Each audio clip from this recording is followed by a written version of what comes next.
These days, the most insidious crimes are not committed in deserted alleys in the dead of night.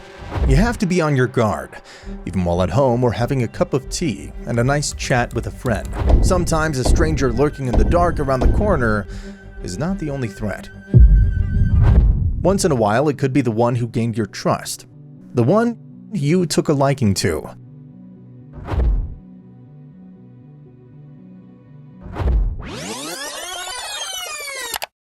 Now, is he the one? He seems alright. On closer inspection, even something of a macho. Not very young, but whatever. Who cares? Not very slim, but whatever again. And the nickname. I mean, he's obviously straight and looking for a woman, and his eyes, what a sharp and straight gaze. Let's call her Emma. These might have been her thoughts when she visited the dating service of Match.com. Apart from using the fake name, the whole story here is true. It happened just a while ago in England. The profile of straight man looking belonged to a man named Jason Lawrance. He also went by another nickname, Keep It Straight Today. He lived in the village of Liphook in the Eastern District of Hampshire, England. Jason is a former self-employed builder and a father of 3. Well, he's got the guts to show himself. He doesn't hide behind some Brad Pitt photos. Tough guy, what can I say? And into boxing as well. Oh wow, it seems he really took an interest in me, and he wants to meet me in real life. He and Emma exchanged their phone numbers, and soon enough, Jason did make a call. He asked if he could use the woman's bathroom, saying that he just happened to be working in the area. Emma agreed, and so Jason came to her house in Northamptonshire, but with a different purpose.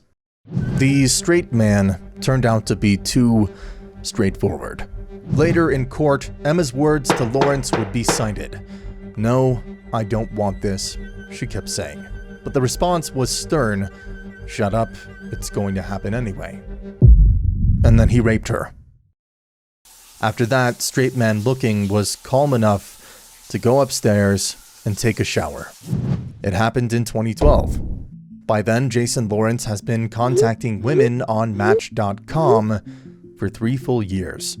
And while they were hunting for a pleasant and engaging companion or loyal partner, he led a hunt of his own. Emma, sure enough, was not the only one looking for a partner on Match.com. This woman was lonely too. We'll call her Kate. Straight man looking gets a like from Kate as well. What could go wrong with this innocent exchange? It appears that taking the communication off the site can be premeditated by the predator. There are precautions that you can take. Make sure that you stay on the site with your communication with them. Don't let them take communication off the dating site. While you're on the dating site, it's easy to block them, report them, and the dating site will monitor the things that they're saying. While talking off the dating site, Kate agreed to a real-life date in a park. The woman did enjoy the ride to Bradgate Park, Leicestershire. It was January, and a car trip to the countryside seemed like an exciting adventure. But the car ride didn't end as nice as it began. Kate was pushed into the back of the van and raped. It happened in 2014, 2 years after Emma's incident. Rape doesn't necessarily begin with a dark alley. Horrible things like that may start off with a totally pleasant conversation, sometimes even too pleasant. So they flatter you. They don't just flatter you, you look great. It is excessive flattery. They can't make you feel any better.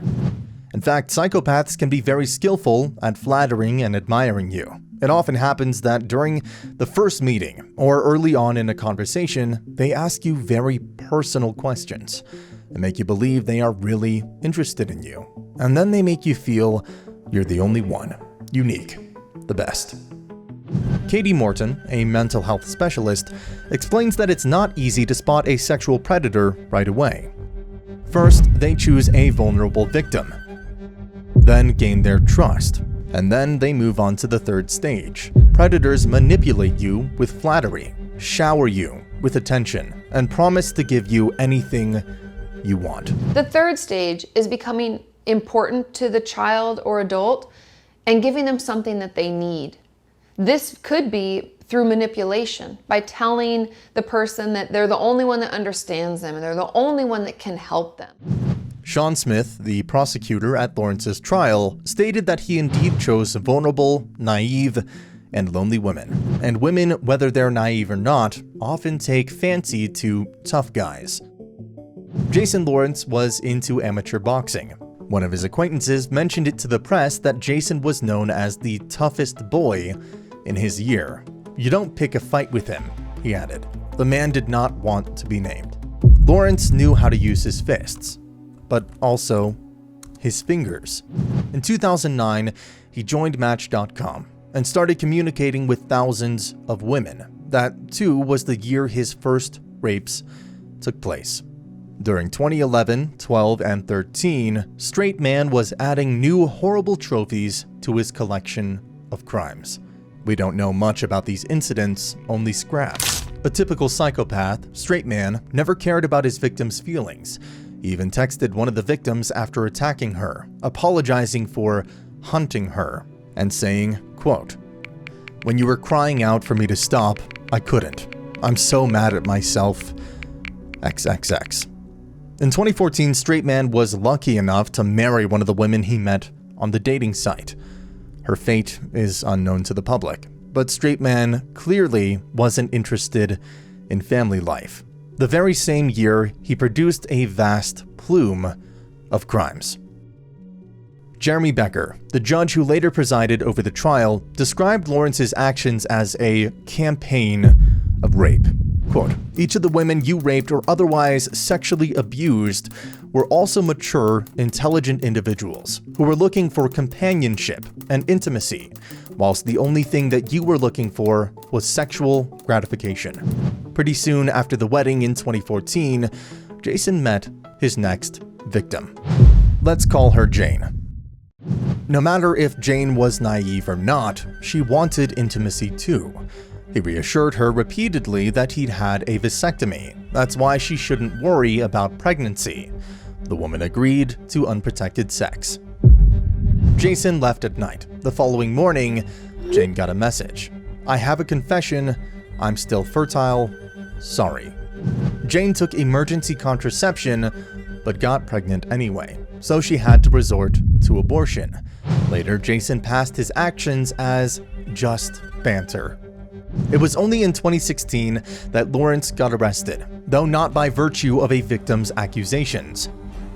A friend of a woman he attacked in November 2014, Derbyshire, went to the police.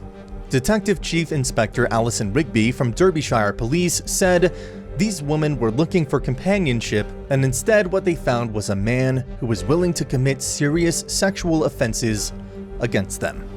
After contacting his victims online, Lawrence would quickly move the conversation outside the Match.com system. He then raped, tried to rape, or sexually assaulted these women, and afterward he tried to defend his actions by claiming they had consented to it. They absolutely did not. Emma, Jane, Kate, and other women felt sick, humiliated, and embarrassed, as the prosecutor stated in court. But what about Lawrence? Throughout his numerous court trials, he appeared emotionless and claimed that all sex had been consensual. Dr. Seth Meyer explains that for a psychopath, relationships are indeed devoid of feelings and emotions. It's like a game of chess. When communicating with a victim, they act and pretend as much as they need to in order to get a sense of the victim's weaknesses and vulnerabilities. A psychopath is never interested in other people's feelings, only in power and personal gain. There's no equality or intimacy with psychopaths. They couldn't care less. It's a game. They can be ruthless, and they will win. Some of Lawrence's victims may have wanted sex, but they realized too late it wasn't going to be a conventional, normal act. Remember the case of his lies about vasectomy. At first, he was found not guilty of rape. After all, it was consensual sex. But later, the jury decided otherwise because his lies negated the woman's consent. In 2016, Lawrence was given a life sentence for assaulting 7 women. However, the rapist had the right to appeal for early release after 12.5 years. The case was given wide publicity, and 5 more women reported previous rapes and assaults over the next 3 years.